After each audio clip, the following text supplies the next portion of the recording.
জোৰ দিয়ক আৰু এইটো আমি পৰীক্ষামূলকভাৱে চাওঁচোন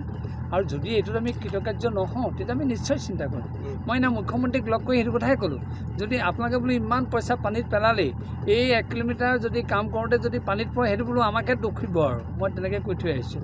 বোলো তাৰপিছত বোলো আপোনালোকক মই অনুৰোধ নকৰোঁ আমাকে দোষিব গতিকে আমি এইবাৰ চাই লওঁচোন কাৰণ আমাৰ ইমানটো পানীত পৰিয়ে আছে নহয় জানো হ'ব আমি একেলগে কাৰণ বাৰিষাটো কাম কৰিব নোৱাৰে কিন্তু তথাপি মই তাৰ মাজতে কওঁ এই যে চপৰা যে খহাই আছে কিবা টেম্পৰি কৰিব পাৰি নেকি এই বছৰত তাৰমানে ব্ৰহ্মপুত্ৰ বোৰ্ডে এটা কাম ষ্টাৰ্ট কৰিছে পৰশুপানী দি আছে ন তেখেতে পেলে দিয়াৰ পিছত কিছু কমি যাব হাম কাটি যাব কিছু হাম কাটিব তাৰপিছত যদি আমি এনেকৈ পদ্ধতিটো আগবাঢ়ো যদি তেতিয়াহ'লে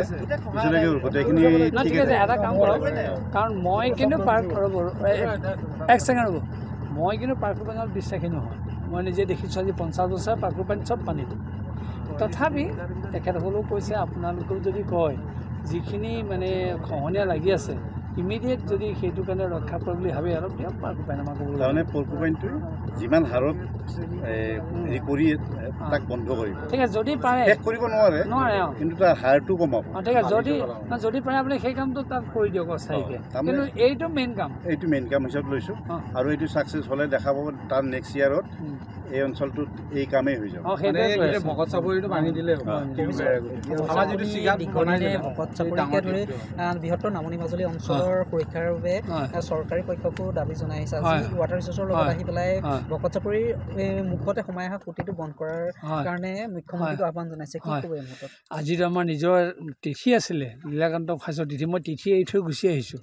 এইটো কাৰণে আহিছোঁ কাৰণ ৰাইজ আমাৰ প্ৰাণৰ আৰু মাজুলীৰ এটা অংশ এই ভকত চাপৰিকে কেন্দ্ৰ কৰি সোমাই আছে আৰু ইতিমধ্যে ছেকেণ্ডাৰে কৈছে ভকত চাপৰিটো এতিয়া মৌ চাপৰি হৈছে কাৰণ য'ত সমস্ত খেতি ইয়াত সোমাই আছে কুঁহিয়াৰ খেতি আপোনাৰ কবি খেতি আপোনাৰ সৰিয়হ খেতি ধান বিভিন্ন আছে গতিকে এই যদি অংশটো খহি যায় তেতিয়া মাজুলীৰ সেই মূল যিটো উৎস সেইটোৱে নাইকিয়া হৈ যাব আৰু এই মানে চেনেলটো যদি সোমাই যায় কমেও 30-32খন গাঁও গুচি যাব কেইবাখনো সত্ৰ যাব মাজুলীৰ এটা অংশ আধা অংশ গুচি যাব আমি যি মাজুলীক কেন্দ্ৰ কৰি আমি অসমক প্ৰতিনিধিত্ব কৰে বুলি কৈ আছোঁ গতিকে সেই মাজুলী যদি আধা অংশ গুচি যায় তেতিয়া আমাৰ কাৰণে ইয়াতকৈ আৰু দুৰ্ভাগ্য বিষয় কি হ'ব গতিকে সেইকাৰণে এই কথাটো অনবৰতে বুকুত বাজি থাকে আৰু তাৰ কাৰণেই যেতিয়াই য'তেই পাওঁ সুবিধা পাওঁ চৰকাৰী পক্ষকো জনাওঁ তেখেতসকলকো জনাওঁ আৰু ইয়ালৈও আহি থাকোঁ আজিও সেইকাৰণে তিথিটো এৰি গুচি আহিছোঁ যে কেনেকৈ আমি ইয়াৰ এটা স্থায়ী সমাধান কৰিব পাৰোঁ আৰু আজি মোৰ তেখেতৰ লগত কথাখিনি অকণমান মিল হৈছে সেইকাৰণে মই অকণমান আজি আত্মসন্তুষ্টি লাভ কৰিছোঁ আৰু যদি আমি ভবামতে এই 1 কিলোমিটাৰ আমি পৰীক্ষামূলকভাৱে এই কাৰ্যত কৃতকাৰ্য হওঁ আমাক কিন্তু বহুত প্ৰকাৰে ই মানে আমাক ৰক্ষণাবেক্ষণ দিয়াত সহায় কৰিব মই সেইটোকে আজি আৰু মানে আশা কৰিছোঁ আৰু দেই আৰু এইটো ঠিক গোবিন্দ মহাপুৰুৰ কৃপা লাগিব আৰু তেখেতসকলৰো কৰ্মতৎপৰতা লাগিব আৰু আমাৰ অভিজ্ঞতা নাই আমিতো ইঞ্জিনিয়াৰ অৱশ্যে একো নহয় আমি নৈপৰীয়া মানুহ হিচাপে আমাৰ আৱেগটো আছে কিন্তু তাৰ লগতে ক্ষুদ্ৰ অভিজ্ঞতাও আছে গতিকে সেই অভিজ্ঞতাখিনি আমি ব্যক্ত কৰিছোঁ আৰু তেখেতসকলে সেইটো ইতিমধ্যে মানি লৈছে আৰু তেখেতে নিজেই কৈছে আপুনি অহাৰ কাৰণে ভাল হ'ল এটা আমাৰ বুজাবুজি হ'ল নহা হ'লে হয়তো তেখেতে এটা বুজি থাকিলেহেঁতেন আমি এটা ভাবি থাকিলোহেঁতেন গতিকে সেইকাৰণে আমি আশা কৰিছোঁ যে অদূৰ ভৱিষ্যতে তেখেতৰ নেতৃত্বত ইয়াত আমাৰ ভকত চাপৰি ৰাইজে অন্ততঃ ঘাটৰ পৰা ধৰি এটা ভাল সুৰক্ষা লাভ কৰিব ভকত চাপৰিৰ লগতে বৃহত্তৰ নামনি মাজুলী ভকত চাপৰি বুলি কোৱাৰ লগে লগে গোটেই মাজুলীৰ কথা আহিবই আৰু আমি কৈছোঁৱে ভকত চাপৰি যোৱা মানেই নামনি মাজুলীটো যাবগৈ আৰু এইটো কৰি দিয়াৰ লগে লগে খুঁটিটো বন্ধ হৈ যাব আমাৰ মন্দিৰভাগ চাই নাই একদম ওচৰতে পালে ফিল্ডখন কৰিছিল মানে বাকী আছে মই গম পালোঁ মানে আছে এইখিনি ওখ ৰাস্তা আছে নেকি পইচা আছে যেতিয়া চিন্তা নাই সকলো দিশতে আছে যেতিয়া মই এতিয়া আপোনালোকক কোৱাই নাই মই তেনেকৈ গৈ পেলাই মুখ্যমন্ত্ৰীক লগ কৰি প্ৰথম এইটো কথাই কৈছোঁ যে আমাৰ বোলো আপুনি ভকত চাপৰি আমাৰ সমস্যাটো সমাধান কৰক যিটো আমাৰ নামনি মাজুলী একাংশ গুচি যাব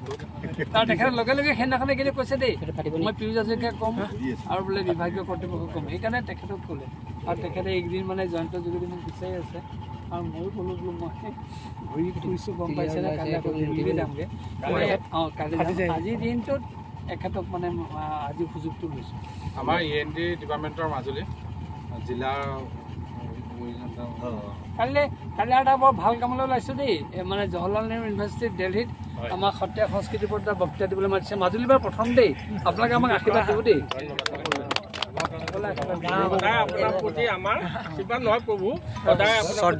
ৰাইজৰ আশীৰ্বাদ লাগিব দেই নাই আমি নিমিত্ত ৰাইজৰ মাজৰ নিমিত্ত যিমান পাৰোঁ দেহে কেহে প্ৰাণে সদায় এইবোৰ কৰিবলৈ চেষ্টা কৰি আছোঁ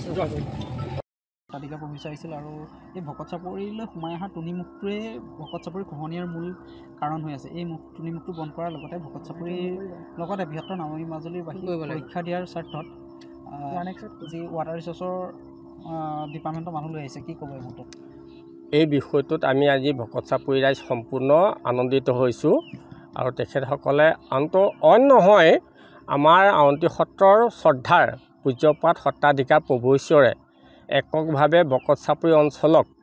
সুৰক্ষা প্ৰদানৰ ক্ষেত্ৰত যি বলিষ্ঠ ভূমিকা লৈছে জয় জয়তে প্ৰভু ঈশ্বৰলৈ আমাৰ ফালৰ পৰা সেৱা নিবেদন কৰিছোঁ আচলতে আপোনালোকে আমাক সোধে তুনি সুঁতি আচলতে এইটো তুনি সুঁতি নহয় আপোনালোকে আগলৈ নিউজ কৰিলে কথাটো অকণমান শুধৰণি কৰি দিব এইটো তুনি সুঁতি নহয় তুনি সুঁতিটো এই সুঁতিৰ পৰা আগত আছে এটা সৰু সুঁতি যিটো বামুণ গাঁৱেদি সোমাই আহিছে আৰু ব্ৰহ্মপুত্ৰ নদীৰ লগত সংযোগ আছে এতিয়া প্ৰায় ক্ৰমান্বয়ে তুনি সুঁতিটো ডিপাৰ্টমেণ্টে খান্দি পেলাই অকণমান বহল কৰিছে তাৰ পাছতহে আমাৰ এই ব্ৰহ্মপুত্ৰ সৰু নলাটিটি আছে এই ব্ৰহ্মপুত্ৰ এটা সৰু চেৰা সুঁতি বুলি কওঁ হওক আমি এই সুঁতিটো খৰালি হোৱাৰ লগে লগে ই বন্ধ হৈ যায় আৰু বাৰিষা হোৱাৰ লগে লগে মানুহৰ এটা ডাঙৰ বিভীষিকাৰ সৃষ্টি কৰে এই সুঁতিটো বন্ধ কৰি দিয়াৰ লগে লগে আমাৰ ভকত চাপৰিত থকা 16খন গাঁৱক যোগ কৰি পেলাই আলিমূৰ বকুৰাৰ পৰা ধৰি আপোনাৰ কৰ্দৈগুৰি আদি এলেঙিৰ পৰা ধৰি গোৱালগাঁৱৰ পৰা ধৰি গোটেই অঞ্চলটো আমাৰ ভকত চাপৰিয়ে সুৰক্ষা প্ৰদান কৰি আছে আৰু এই সুঁতিটো বন্ধ কৰি দিয়াৰ লগে লগে আমাৰ ভকত চাপৰি যিটো ইৰোশ্যন হৈছে ভিতৰৰ অংশত সেই ইৰোশ্যন নাইকিয়া হ'ব আৰু আমাৰ যিখন পকা দলং অনুমোদিত হৈছে সেই পকা দলংখনক এই সুঁতিটো বন্ধ কৰি দিয়াৰ লগে লগে এটা ডাঙৰ স্থায়িত্ব প্ৰদান কৰিব যদিহে সুঁতিটো বন্ধ কৰি দিয়া নহয় তেতিয়া দলংখনৰ কোনো নিৰাপত্তা নাথাকিব কাৰণ ভকত চাপৰি মাটিটো হ'ল পাতল বালিমহীয়া গতিকে মাটিটো খহাই যোৱাত সহজ হৈ পৰিব গতিকে মই আপোনালোকৰ নিউজৰ যোগেদি বিভাগীয় বিষয়াক অনুৰোধ কৰোঁ আপোনালোকে তাৎক্ষণিকভাৱে ভকত চাপৰি সুৰক্ষা দিশত যাৱতীয় কাম কাজত আগবাঢ়ি যাব বুলি আৰু ভকত চাপৰি মানুহক সুৰক্ষা প্ৰদান কৰিব বুলি মোৰ ফালৰ পৰা আপোনালোকলৈ বিনম্ৰ গুহাৰি জনালোঁ হ'ব যিকোনো খবৰৰ বাবে যোগাযোগ কৰক 7099017330 লগতে 7099017110 নম্বৰত